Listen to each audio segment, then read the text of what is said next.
Amis internautes, n'oubliez pas de liker, de vous abonner et de cliquer sur la note de notification pour ne rien rater.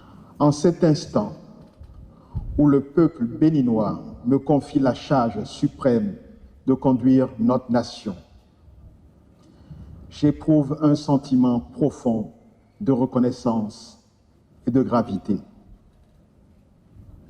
Je mesure l'honneur qu'il m'a fait le 12 avril dernier en sortant massivement accomplir son devoir citoyen. Je mesure surtout la responsabilité qui en découle. Car il est, dans la vie d'une nation, des moments où une élection dépasse le choix d'un homme pour devenir le choix d'une direction, le choix d'une méthode et le choix d'une ambition partagée.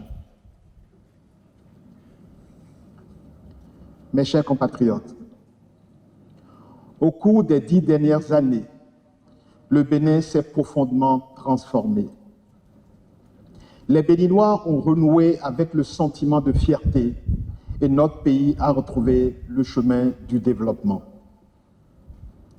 Ce parcours a exigé des efforts et de la discipline. Il a imposé des sacrifices qui ont permis à notre nation de retrouver quelque chose d'essentiel, la confiance en elle-même. C'est la preuve que notre pays pouvait se réformer sans s'effondrer, que la rigueur pouvait coexister avec la justice sociale, que les institutions pouvaient être mises debout sans perdre l'âme du peuple qui les habitait.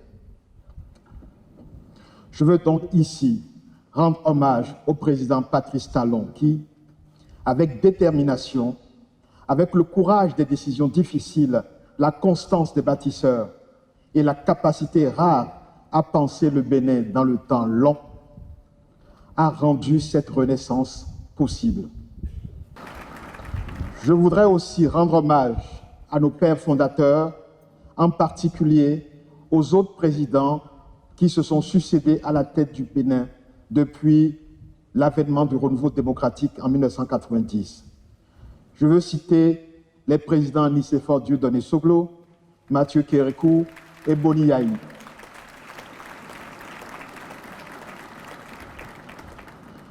À leur suite à tous, je veux être le continuateur de la tradition de paix qu'ils ont instaurée au fil du temps et qui nous permet, malgré nos incompréhensions ponctuelles, de faire front pour relever le défi du développement.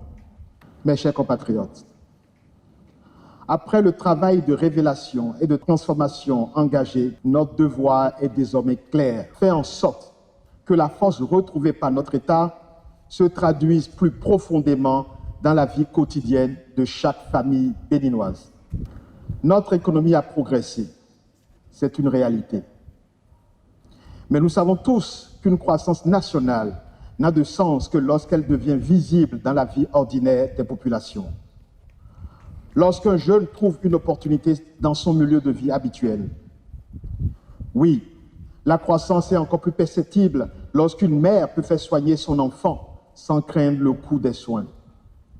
Lorsqu'un agriculteur peut vendre sa production parce que la route est praticable. Lorsqu'une famille peut accéder à l'eau potable, à l'électricité, à un logement décent. C'est dire, le développement du Bénin doit se vivre dans chaque composante de la cité et dans chaque territoire de la République. Aux jeunes du Bénin, qui refusent les fatalités anciennes et veulent réussir ici, chez eux, par leur travail, je veux dire ceci. Le Bénin croit en vous et il vous donnera les chances de réussir. Aux femmes du Bénin, qui portent silencieusement une part immense de notre économie et avancent toujours avec courage et dignité, je veux dire ceci. Votre accès au financement, à la protection sociale et aux responsabilités seront renforcés. Aux agriculteurs du Bénin, dont l'abnégation au travail se doit d'être davantage reconnue, je veux dire ceci. Vous aurez un meilleur accès à la mécanisation, aux semences adaptées, aux financements pertinents et aux équipements de transformation de vos produits. Nous construirons une protection sociale agricole parce qu'une nation qui respecte celles et ceux qui la nourrissent est une nation qui se respecte elle-même. À notre diaspora, à ces femmes et ces hommes qui vivent loin de leur terre natale, mais dont le cœur demeure attaché au Bénin, je veux dire ceci. Le pays que nous bâtissons est aussi le vôtre. Et à celles et ceux que l'histoire a éloignés de cette terre il y a des siècles, fils et filles d'Afrique dispersés par la traite, je veux dire ceci.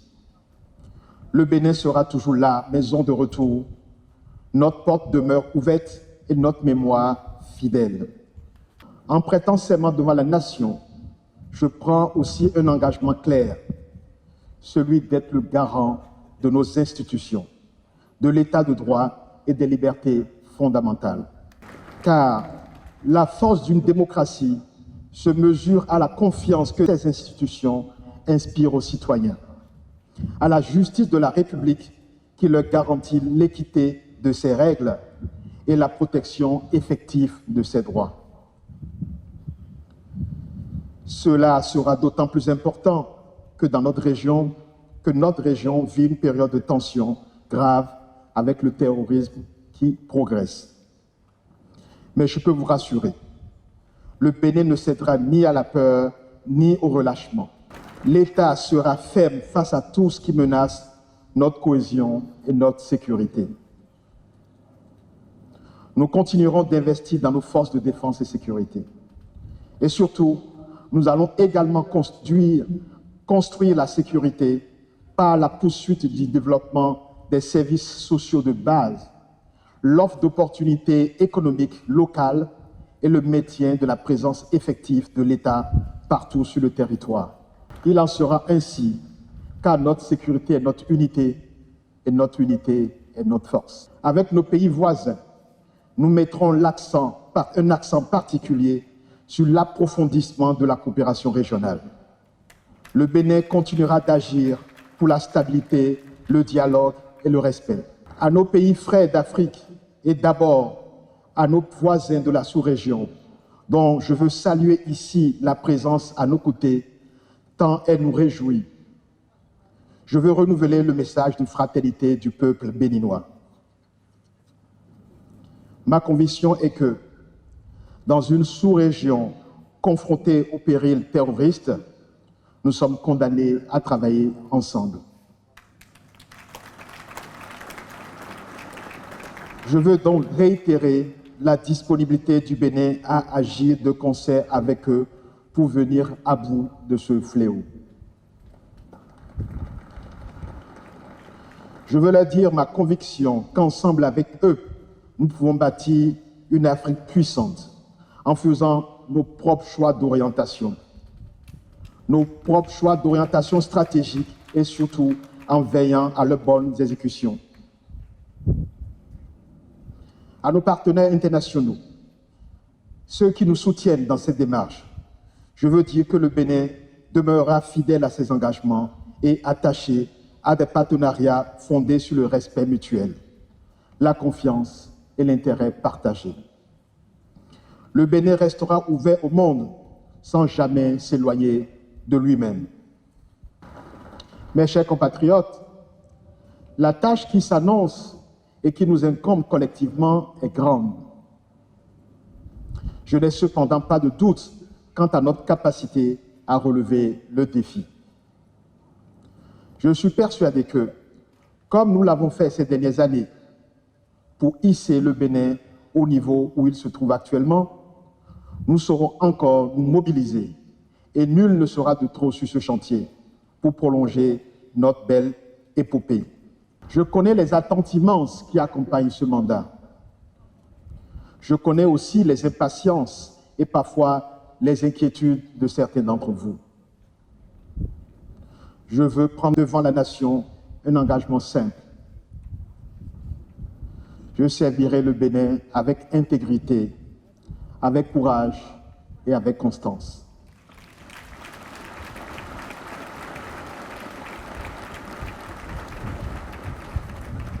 Je servirai avec la conscience permanente que le pouvoir n'est jamais un privilège personnel, que le pouvoir est une responsabilité devant le peuple et devant l'histoire. En ce jour, je formule un vœu pour notre nation. Que le Bénin demeure libre. Que le Bénin se tienne debout, toujours plus haut. Et qu'ensemble, nous allions plus loin. Vive la République, vive le Bénin. Je vous remercie.